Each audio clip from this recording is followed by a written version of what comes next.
नमस्कार, मैं शिवानी रतूड़ी, आर्यभट्ट टाइम्स में आपका स्वागत है। जी हां, कांग्रेस का 84वां अधिवेशन गुजरात के अहमदाबाद में 2 दिनों तक चला और इस दौरान पार्टी ने केवल राजनीतिक समीक्षा ही नहीं की बल्कि भविष्य की चुनावी दिशा भी तय करने की कोशिश की।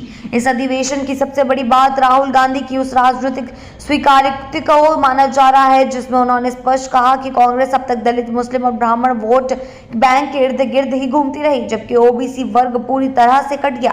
राहुल गांधी का यह बयान कांग्रेस की सोच में बदलाव और उनकी नई रणनीतिक प्राथमिकताओं की झलक देता है। सूत्रों के मुताबिक राहुल गांधी ने यह भी कहा है कि देश की करीब 50% आबादी ओबीसी वर्ग से आती है और यह एक बड़ा सामाजिक तबका अब कांग्रेस से दूरी बना चुका है। ऐसे में यदि कांग्रेस को दोबारा चुनावी धार हासिल करनी है तो उसे इस वर्ग को फिर से जोड़ने के लिए पूरी ताकत झोंकनी पड़ेगी। जी हाँ, यह नया ओबीसी मंत्र कांग्रेस की नई सियासी दिशा का संकेत है। कांग्रेस इस दिशा में जमीन पर काम शुरू कर चुकी है। बिहार में हाल ही में किए गए संगठनात्मक फेरबदल इसका स्पष्ट संकेत है। अब पार्टी ने दलित समुदाय से आने वाले राजेश कुमार को बिहार कांग्रेस की कमान सौंपी है, जबकि इससे पहले भूमिहार समाज से आने वाले अखिलेश सिंह इस पद पर थे। पार्टी का प्रयास है जिसकी जितनी संख्या भारी उसकी उतनी हिस्सेदारी के फॉर्मूले पर चलते हुए ओबीसी, दलित और अन्य पिछड़े वर्गों को पार्टी में अधिक प्रतिनिधित्व नहीं दिया जाएगा। यह भी उल्लेखनीय है कि कांग्रेस की ये नई सामाजिक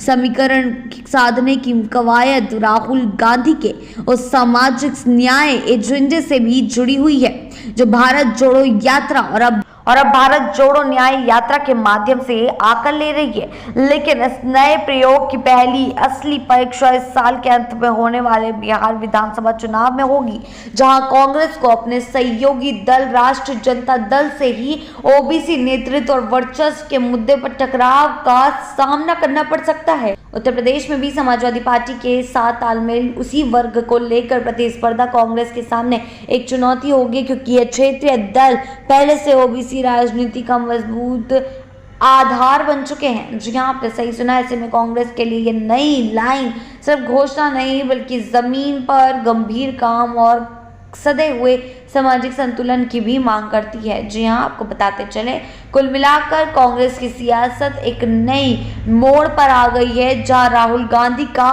ओबीसी कार्ड भाजपा की ताकत को उसी के सामाजिक आधार पर चुनौती देने का संकेत देता है। लेकिन यह आसान राह नहीं।